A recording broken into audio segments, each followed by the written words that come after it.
Bonjour à toi, cher spectateur. City of Darkness de Soi Chang, c'est un film que j'attendais beaucoup. Tout simplement parce que malheureusement Mad Fate a eu une mauvaise distribution en France et j'ai pas pu le voir. Mais du coup, il y avait Mad Fate fin juillet et il y avait City of Darkness là que j'avais très envie de voir parce que Soi Chang m'avait énormément surpris l'année dernière avec Limbo. Et du coup, je n'attendais qu'une seule chose, c'est qu'il sorte un nouveau long métrage, et City of Darkness avait l'air d'être une petite tuerie, sur le papier en tout cas. Le résumé pour faire simple, dans les années 80 à Hong Kong, le jeune Chan Lo-kyun cherche désespérément un moyen d'obtenir un passeport pour rester sur l'île. Alors qu'il vient d'être arnaqué par le chef des triades Mr. Big, il trouve refuge dans la citadelle de Kowloon. Ça n'était pas que sur le papier. Ça n'était pas que sur le papier, et heureusement. City of Darkness est vraiment une tuerie. C'est un super film d'action, un film qui a une vraie ampleur, une vraie puissance, une vraie dramaturgie, un vrai impact sur nous. C'est un pur film d'action en même temps qu'une grande épopée. C'est une super fresque sur le Hong Kong des années 80, tout en étant un film qui met juste un tout petit peu de politique pour mettre en perspective son récit. C'est un film qui arrive à jouer avec des protagonistes mais qui ont chacun tout un petit univers qui gravite autour d'eux. C'est un film qui est généreux, mais qui est généreux à chaque seconde en fait de son avancée. C'est un film qui ne cesse de proposer au spectateur plein de choses, de l'embarquer dans une espèce d'envolée dramatique, qui ne cesse de progresser. C'est un film qui rebondit constamment. C'est un film qui m'a surpris parce que personnellement, au bout d'une heure de long métrage, je m'attendais à ce que le film ait fait un petit peu le tour et qu'il ait plus grand chose à nous raconter. Et ben non, au bout d'une heure, le film rebondit et repart sur un autre long métrage, propose une nouvelle dimension dramatique, une nouvelle perspective, arrive très bien à jouer avec son protagoniste principal qui pourrait n'être qu'un espèce de cocon pour permettre au spectateur de rentrer dans la cité de Kowloon, mais à aucun moment ça n'est le cas. Le spectateur est constamment dans une espèce d'attente du récit et le film est généreux. Soi Chang propose un film qui est tout simplement généreux, puissant, fou, j'ai été totalement conquis par ce moment de cinéma, il m'a vraiment marqué et je trouve qu'il est génial. Créer une grande fresque qui sonne tout aussi bien comme la résonance d'une époque lointaine que comme d'une incroyable actualité par son fond ou sa forme, il est évident que cela est un défi de taille pour un auteur, mais que bien mis en perspective et correctement développé, cela peut donner lieu à quelque chose de fascinant.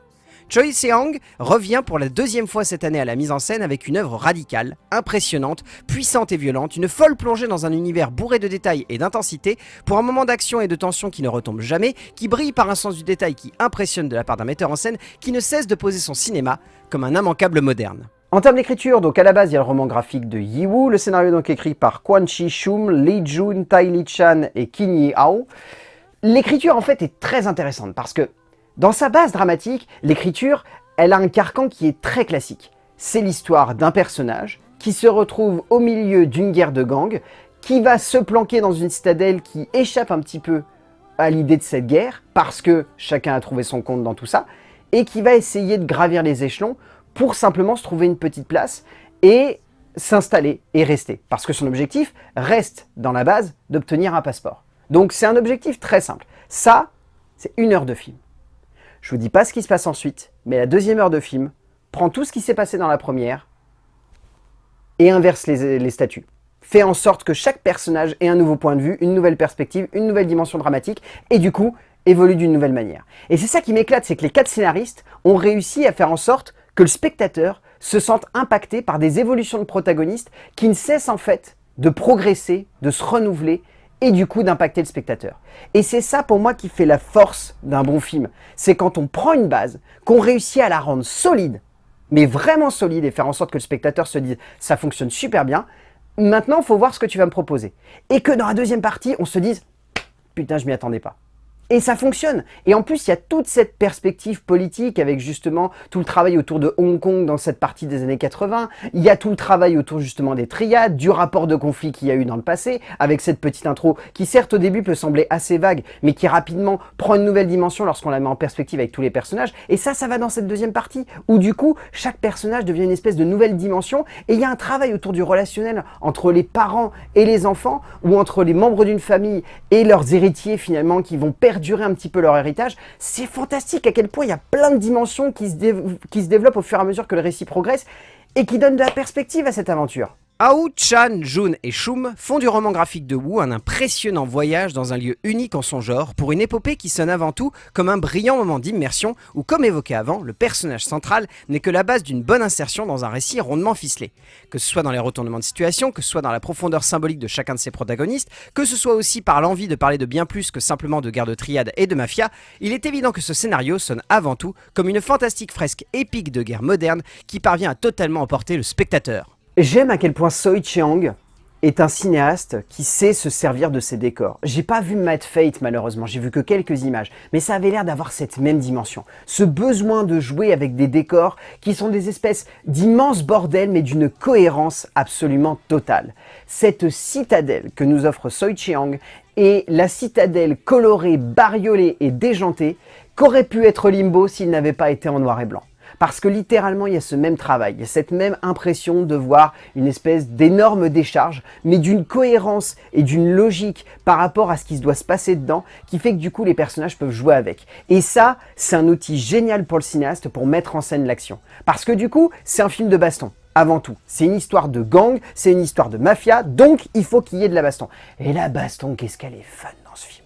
Qu'est-ce que c'est fun! Il y a une scène au début qui est toute bête, où notre héros va se battre avec un autre personnage, et ce personnage, il va lancer sa clope en l'air, il va se battre, et à la fin, il va rattraper sa clope. Alors c'est cheesy, mais qu'est-ce que ça fonctionne bien, et qu'est-ce que ça rend les héros badass! Et il y a plein de petits trucs comme ça, il y a plein d'effets, il y a quasiment un côté jeu vidéo dans la manière avec laquelle Choi Chang joue justement avec ce décor, avec ce côté on monte de niveau en niveau, on va de plus en plus haut, et joue avec la perspective du coup du décor, et permet ainsi à ces personnages d'avoir une nouvelle dimension. Enfin, j'adore ce film, je le trouve hyper kiffant, enfin je veux dire c'est pas juste un film qui arrive à bien mettre en perspective des protagonistes par rapport à un décor, c'est un film qui joue constamment avec cette idée qu'un récit se doit d'avancer et donc que pour avancer, faut pas que le décor soit uniquement un bel outil, faut qu'il serve en fait à la progression des personnages. Et c'est ça qui ressort de la mise en scène de Choi Chang, c'est qu'il arrive à faire en sorte que son décor devienne l'élément principal d'une mise en scène qui sert à accompagner des protagonistes dans leur parcours dramatique et donc qui sert à leur progression, soit au sein de la citadelle, soit simplement au sein de leur rapport les uns par rapport aux autres.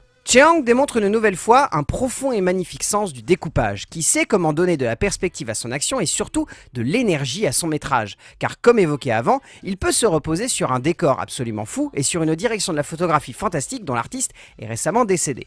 Le cinéaste n'enferme jamais son récit à une bête et pourtant élégante fresque d'action, mais cherche également à faire de son aventure quelque chose de sensible, d'évocateur, de prenant et d'extrêmement tendu, qui fait que peu importe la direction dans laquelle vont les personnages, une tension constante et palpable se ressent dans le cadre du cinéaste. En termes de casting, alors déjà, je salue le fait que Choi Chang soit allé chercher des sacrées pointures du cinéma hongkongais, parce que Louis Ko et Sammo Hung, les deux passent super bien à l'écran. Richie Jen également est très très bon, j'ai trouvé très impactant. On peut citer Chunim Lao, on peut citer Philippe Nge, on peut citer Tony Tsetung Woo, on peut citer Jerman Chung, on peut citer Chun Chi Chung, on peut citer Cecilia Choi, Park On-chu, enfin... Tous les acteurs de ce film ont une vraie bonne gueule de cinoche qui sort super bien, qui impacte, qui fonctionne, qui marque, qui donne de la perspective encore une fois à ces personnages. Si les personnages sont aussi impactants comme j'ai pu l'évoquer dans l'écriture et la mise en scène, c'est parce que les acteurs aussi se donnent à fond pour faire en sorte de leur donner la bonne perspective et le bon caractère pour réussir à exploser à l'écran et à sonner vraiment comme impactant et à marquer l'esprit du spectateur et à rester en tête. Et ça, c'est typiquement ce qui se passe avec le héros qui est juste génial.